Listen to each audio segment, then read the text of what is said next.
PR পদ্ধতিতে নির্বাচন ইস্যুতে ৩ দিনের কর্মসূচি। বাংলাদেশের রাজনীতির আকাশে নতুন ঝড়ের ইঙ্গিত। প্রশ্ন জাগছে, কিসের প্রস্তুতি নিচ্ছে ইসলামপন্থী দলগুলো? একটি বিশেষ নির্বাচনী পদ্ধতি ঘিরে এখন তৈরি হয়েছে তীব্র আলোচনার ঝড়।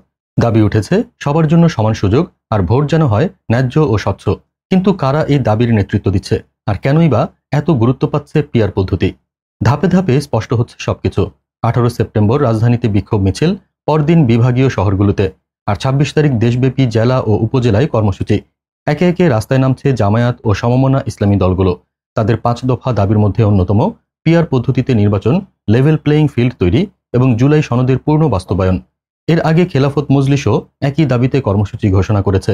এখন প্রশ্ন হচ্ছে, এই আন্দোলন কি শুধু দাবি দেওয়ার মধ্যে সীমাবদ্ধ থাকবে, নাকি বাংলাদেশের আসন্ন জাতীয় নির্বাচনের ভবিষ্যৎ পথ একে পুরোপুরি পাল্টে দেবে? আর সবচেয়ে বড় প্রশ্ন, জনগণের ভোটাধিকার নিশ্চিত করতে এই আন্দোলন কতটা কার্যকর হবে?